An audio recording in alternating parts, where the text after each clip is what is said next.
I'll be the first to admit that when I heard they were making a new Doom game, I wasn't too impressed. For starters, it didn't really need any kind of revival. The original game still lives on strongly through the modding community.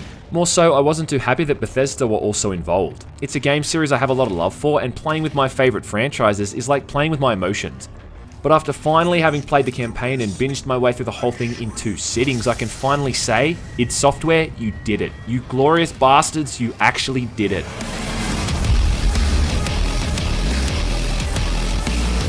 Of course, I'm referring to the single player campaign, not the multiplayer. I'm not about ready to open a can of worms with the multiplayer just yet, so this video is going to be all about the single player campaign primarily. So Doom 4 is everything I hoped it would have been. Yes, I know it's called Doom, but I'm calling it Doom 4 to avoid confusion. It's fast-paced, it's challenging, it's violent, gorgeous, and it's enjoyable from start to finish. It's full of fan service, and it's made by people who clearly understand and love the original games. There's a few areas which are reimagined maps from the old games, and they've even included monster infighting. It's hands down the best FPS I've played all year, and one of the best FPS games to come along in a long while. So the game opens with your character strapped to some sort of demonic altar and breaking himself free from chains before being released onto the UAC base, which has gone to hell, quite literally, as a woman named Olivia Pierce has apparently orchestrated a demonic invasion. Now, there's not really much to spoil in this game, so I'll be using footage from various points in the campaign, and it probably shouldn't be a spoiler that you both go to hell and fight a cyber demon and spider mastermind. I mean, that's about as much a spoiler as it is saying you fight Goombas in Super Mario Bros.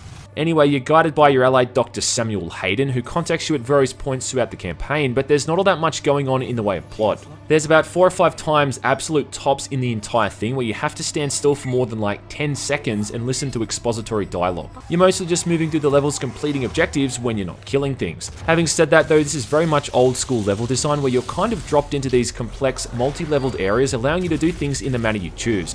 A lot of the combat areas are more like small deathmatch arenas where a bunch of demons spawn in and you wipe them all out before moving on. There is a few linear moments, but most of the time you're able to do things at your own pace, and like any old school game, there's plenty of secrets hidden in out of the way places. As is pretty standard for a modern game, there's lots of challenges and upgrades to acquire as well. You earn weapon tokens by completing combat challenges, such as killing a certain amount of enemies or killing them in a certain style. These are then spent on upgrading the primary and alternate fire modes for your weapons, of which each weapon has 2. You'll also earn tokens to upgrade your suit, giving you resistance to damage types and reducing the cooldowns for your various combat abilities. And then lastly, there's Argent Energy, again an upgrade that improves your base stats for armor, health, and ammo limits. Now these upgrades aren't essential. I mean, a purist could probably finish the entire game without any of them, but it does give the game some replayability, and also makes you feel like you're progressing your character's abilities the more you play the game. It all flows right back into the combat, which is really the heart and soul of Doom 4. And holy shit, this game is violent.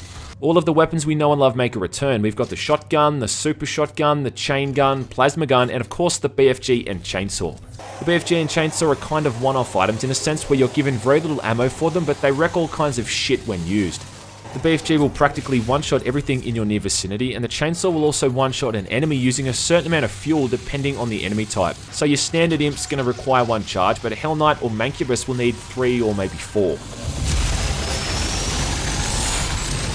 All of the weapons have multiple alternate fire modes as well, so the plasma gun can build up excess heat and let it out in this damaging shockwave. The machine gun has a rapid fire missile system, and the rocket launcher can lock onto an enemy and fire 3 quick rockets in succession. Later in the campaign, you'll need to switch back and forth between these guns on the fly during some of the more chaotic combat sequences, which I can't imagine is going to be easy on a controller, but it's seamless on the PC. And there's also an upgrade that makes weapon switching faster as well. I've got to say, it's great seeing all these old enemy types again and seeing how they've been brought into 2016. Hell Knights are now a lot more agile, leaping large distances and moving quite quickly compared to how slow they'd skulk around in Doom 3. Imps often leap around as well, often holding onto ledges and throwing fireballs at you from a distance. Pinky demons are now armored and can only be taken out from behind, and Lost Souls now go into a sort of kamikaze mode, which makes them even more annoying than they were before.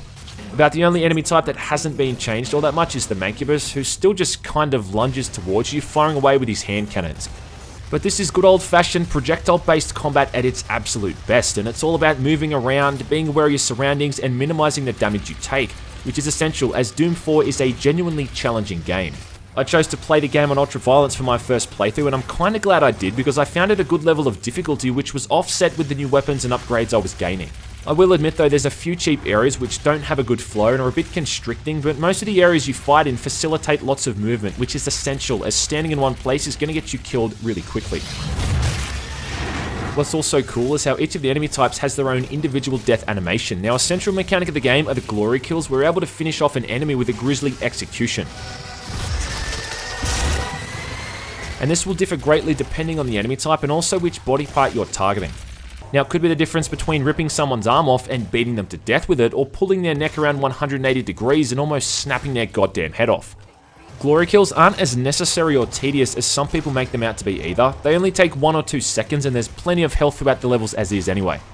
But look, I don't want to sound like I'm just blindly praising the game like it's some kind of masterpiece. For starters, whilst the game does look pretty damn good, the performance I've had hasn't been the best.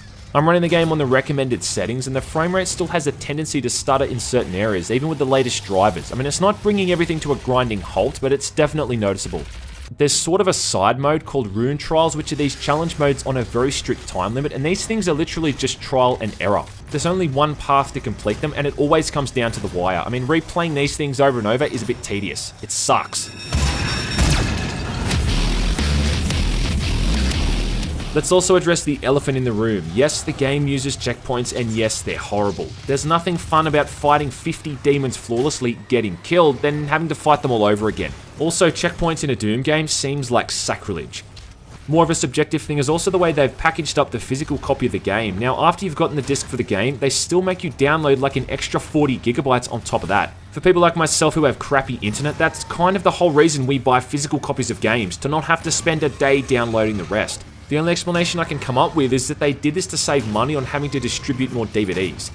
The only other issue I had, and again this is more of a subjective thing, is that the game at times doesn't feel like a Doom game, if that makes sense. There's some platforming sections where you're pulling yourself over ledges and making double jumps across bottomless pits which feel out of place. I guess overall I'd say it doesn't feel authentic, but it's hard to put my finger on it.